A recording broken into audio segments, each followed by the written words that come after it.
Oke, assalamualaikum warahmatullahi wabarakatuh. Selamat sore, salam sehat untuk semuanya. Semoga kita semua dalam lindungan Tuhan Yang Maha Esa, supaya kita selalu bisa beraktivitas dengan baik, gitu ya. Nah, hari ini kita akan sampaikan tentang perkuliahan pertemuan ke-12, yaitu manajemen operasi proyek ya di mata kuliah studi kelayakan bisnis ini. Kita langsung mulai saja. Jadi pustaka yang kita gunakan ini, kalau boleh mau cari bukunya itu adalah tentang operation management, Joseph Mong, kemudian production control, ini dulu disebut dengan PPC, planning production control. Ya, di sini ada bukunya Bigel, kemudian production integrated control, Bedward. Ya, ini merupakan sistem manajemen analisis dan desain. Ya, ini boleh dijadikan sebagai referensi. Selain pustaka, apa sih manajemen operasional itu? Ya. Ini manajemen operasional itu adalah pengembangan dari manajemen produksi. Di awal-awal tahun 90-an atau sebelumnya, kita mengenalnya sebagai manajemen produksi. Karena manajemen produksi itu ya di manajemen operasional itu bicara tentang produksi atau manufaktur. Tapi kemudian ketika perusahaan ini banyak macamnya, banyak ragamnya, ternyata bukan hanya produksi saja, mereka untuk perusahaan jasa bagaimana? Ya, nah makanya kemudian manajemen operasional ini diperluas ya, atau manajemen produksi tadi, sorry, diperluas menjadi manajemen operasional. Nah, karena hampir sama sebenarnya kalau produksi itu sebenarnya proses mengubah input menjadi output yang akan meningkatkan nilai tambah. Ya, itu produksi ya, pengertian produksi. Tapi operasional pun ternyata juga seperti itu. Hanya dia ditujukan untuk lebih luas lagi ya. Bukan hanya memproduksi barang, inputnya barang menjadi barang jadi, begitu ya. Bahan baku menjadi barang jadi, tetapi proses pekerjaan, misalkan orang yang memiliki skill tertentu melakukan jasa akhirnya mendapatkan pelayanan dari skillnya. Bengkel, rumah sakit, salon, kecantikan, dan seterusnya. Nah, entitas yang terlibat dalam suatu perusahaan, jadi kalau kita persingkat di sini yang paling menjadi core utamanya perusahaan, ya dalam hal ini perusahaan ya, kita bisa lihat ada produksi, keuangan, pemasaran. Di sebelah sana ada SDM, ini yang mengatur semua orang-orang yang ada di sini. Tetapi core kompeten dari perusahaan itu sebenarnya di sini ya.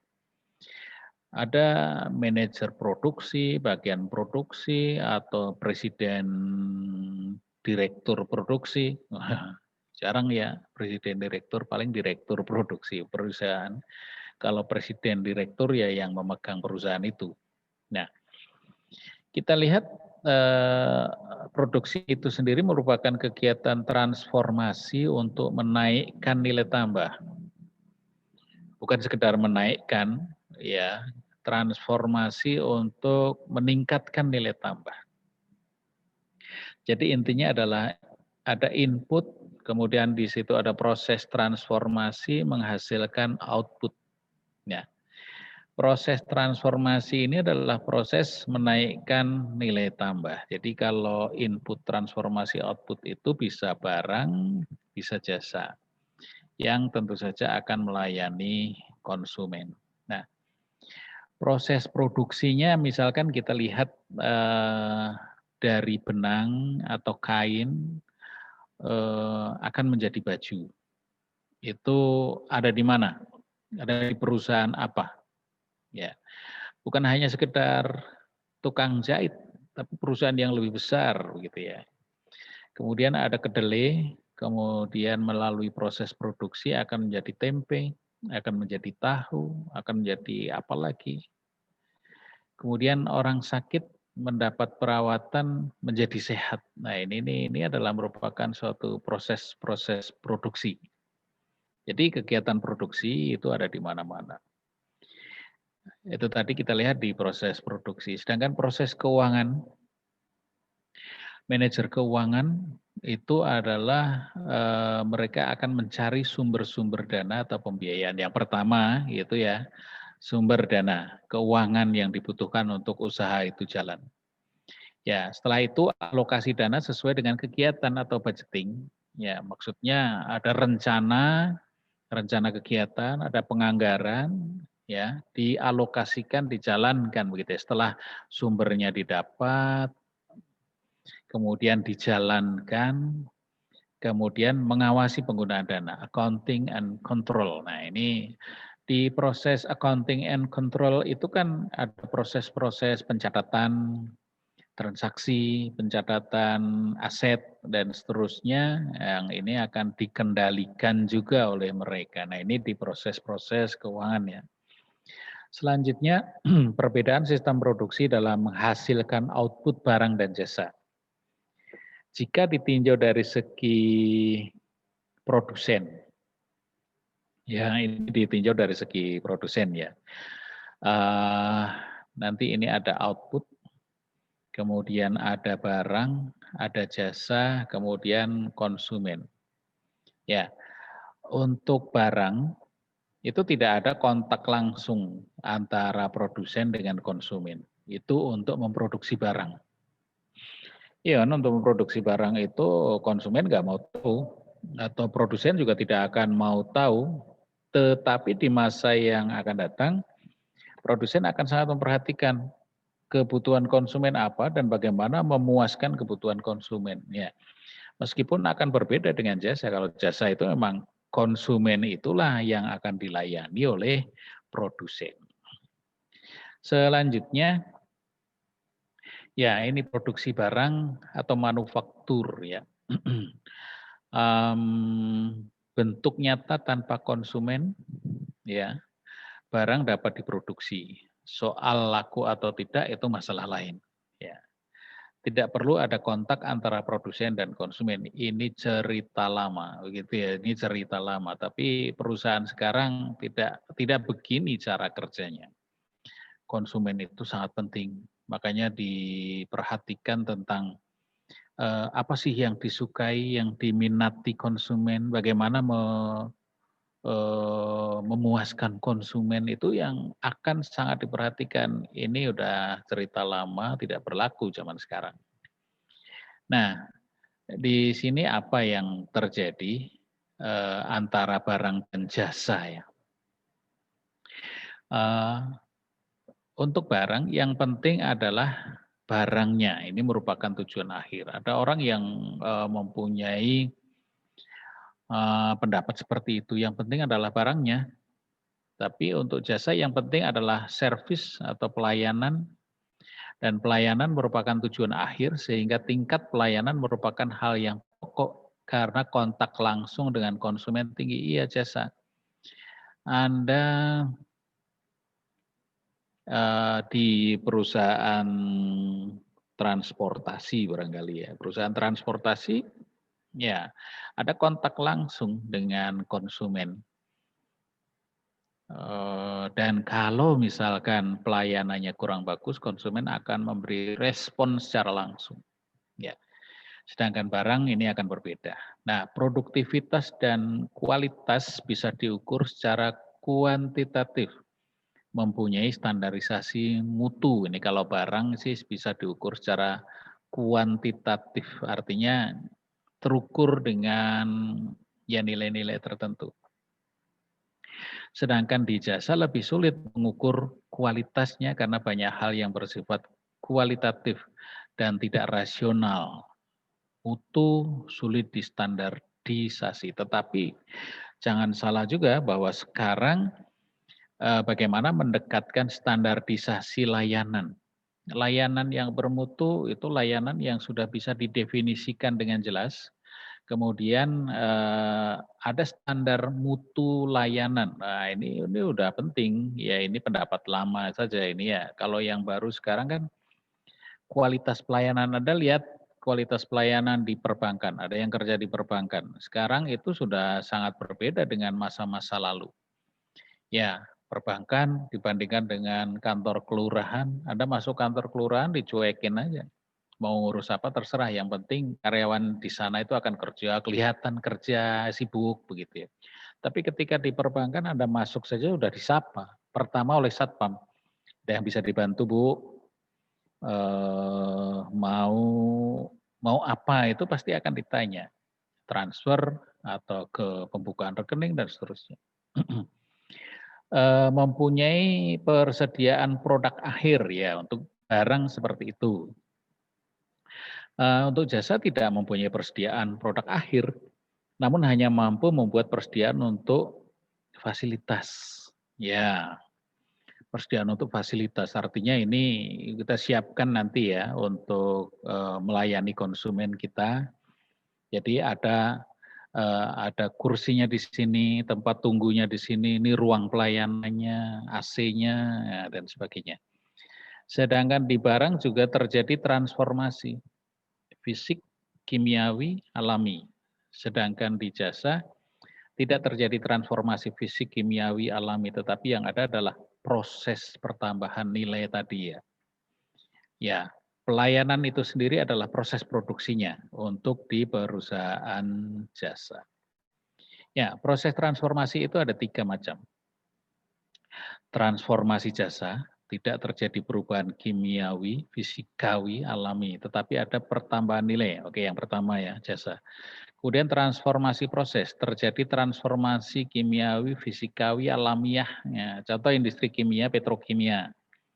Sifatnya kontinu, perubahan wujud dari setiap tahap sulit diamati, waktu dan proses tidak dapat dihentikan.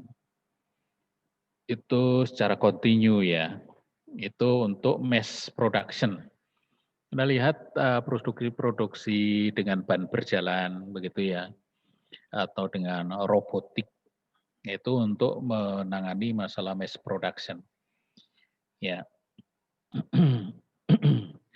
Tidak banyak variasi kualitas, produksinya seragam. Gitu ya. Kemudian transformasi pabrikasi, terjadi transformasi fisik, contoh industri manufaktur. Ada mebel, ada plywood, dan lain-lain. Ya, sifatnya diskrit intermittent, ya artinya perubahan wujud dari setiap tahap mudah diamati.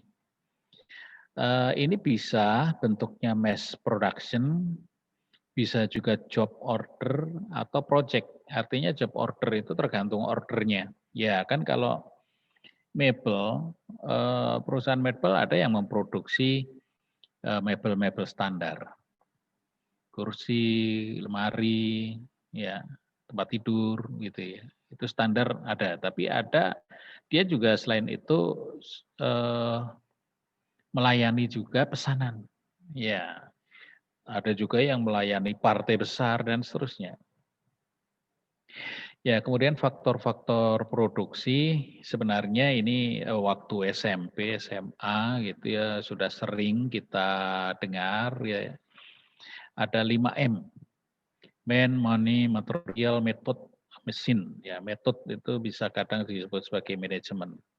5M ya, manusia, ya orangnya tentu saja yang orang itu menjadi faktor produksi tenaga kerja. Tenaga kerja, tenaga wirausahawan atau pengusahanya itu manusianya. Money ini bicara tentang modal. Dua hal tadi juga bicara tentang modal. Yang pertama itu modal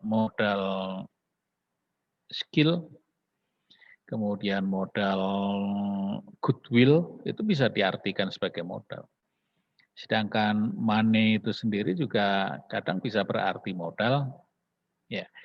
Kemudian material jelas barang-barang atau untuk menjalankan proses produksi, butuh materialnya, kemudian metode itu manajemen, bagaimana caranya, bagaimana proses produksi yang dikerjakan, bagaimana mengurusnya, dan mesin. Ini merupakan faktor produksi dari suatu perusahaan model lama. Ya, saya sebut sebagai model lama karena perusahaan sekarang juga belum tentu menggunakan mesin, belum tentu menggunakan material yang kasat mata begitu ya. Contohnya Gojek. Gojek itu perusahaan kan ya, atau Tokopedia perusahaan. Hanya saja produk-produknya bukan punya dia, gitu ya. Alat-alat untuk operasional perusahaannya bukan punya dia, tapi punya ya partnernya. Proses pabrikasi ini kalau perusahaan manufaktur itu ada proses manufaktur atau proses pabrikasi ya. Ada job order, mass production, dan project. Ini model-model dalam pekerjaan dari proses pabrikasinya. Job order itu biasanya volumenya kecil, standar mutunya ada meskipun kecil gitu ya. Keterlibatan orang dalam menciptakan produk ya sedikit gitu ya. Kunci suksesnya pada manusia, perawatannya kurang penting, layoutnya, proses layoutnya tergantung dari apa yang diproduksi. Sedangkan untuk mass production itu produksi massa begitu ya, yang diproduksi oleh perusahaan yang dia bisa memproduksi dalam jumlah besar dan cepat gitu ya. Garment itu sudah merupakan mass production sekarang. Dulu penjahit satu-satu, tapi kemudian dikemas menjadi perusahaan garment. Nah, volume produksinya banyak. Kemudian standar mutunya ini paling standar, artinya memang standarnya jelas. Ya, kalau perusahaan garment itu alat potongnya itu sudah menggunakan mesin juga. Layoutnya itu sudah terkomputerisasi. Ya, makanya ukurannya presisi, barangkali seperti itu ya. Kecuali garment yang masih tradisional. Keterlibatan orang rendah. Maksudnya rendah apa? Rendah di sini karena semuanya serba otomatis, robotik begitu ya. Kuncinya ada di mesin. Ya, dan perawatan harus ada perawatan prima. Ini menjadi faktor penting. Layoutnya produk layout. Nah, artinya perusahaan itu tersusun berdasarkan produknya. Kalau tadi garment itu fase pertama adalah tentang desain. Ya, ada bagian desain. Yang kedua adalah tentang apa? Jadi model. Ya, di situ sudah ada pemodelannya. Yang ketiga produksi, yang keempat finishing ya, atau kelima dan seterusnya. Sedangkan kalau project, volume produksinya itu ya 1, 2, beberapa begitu ya. Kemudian standar mutunya ini bukan berarti tidak ada. Project-project tertentu menerapkan standar mutu juga. Keterlibatan orang dalam menciptakan produknya ada, tidak banyak. Ya, kemudian kunci suksesnya ya tergantung sebenarnya pada proyek itu.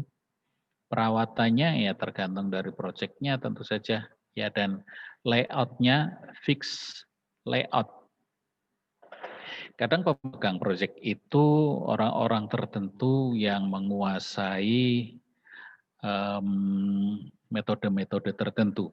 Ya misalkan programmer, dia hanya bisanya programmer terus gitu ya, dan seterusnya. Ya, sistem produksi kita sudah tahu tadi ya, sistem produksi input, transformasi, output. Nah, ini ditujukan untuk konsumen. Bagaimana memfungsionalisasikan sistem produksi agar keinginan konsumen terpenuhi. Nah, ini kan yang sudah pandangan modern. Caranya, nah bagaimana ini? Feedback itu mungkin terjadi. Ada ketidaksesuaian antara rencana dengan pelaksanaan. Ya, siklus manufacturing-nya itu seperti ini. Yang artinya yang pertama di sini adalah mengantisipasi permintaan konsumen. Permintaannya bagaimana? Setelah tahu permintaan, artinya kebutuhan dan keinginan konsumen menjadi permintaan, kemudian ditetapkan mau berapa dan kapan itu jadwal produksinya. Kemudian melakukan pengaturan dalam hal materialnya, dalam hal mesinnya, dalam hal manusianya. Ini secara manajerial. Kemudian pelaksanaan dari rencana kerja. Nah, ini feedback-nya itu selalu diperhatikan begitu. Bisa sesuai rencana, bisa melebihi rencana. Nah, ketika melebihi pun tidak sesuai, ketika kurang pun menjadi tidak bagus. Selanjutnya tentang tata letak fasilitas. Di sini ada input, kemudian ada output ya. Kemudian di tengah di sini ada proses transformasi. Ya, inputnya bisa saja mulai dari peramalan ya, peramalan permintaan ya, atau peramalan bisnis di masa yang akan datang. Bisa SDM, bisa bahan, bisa mesin, bisa modal, disinilah input yang dilakukan.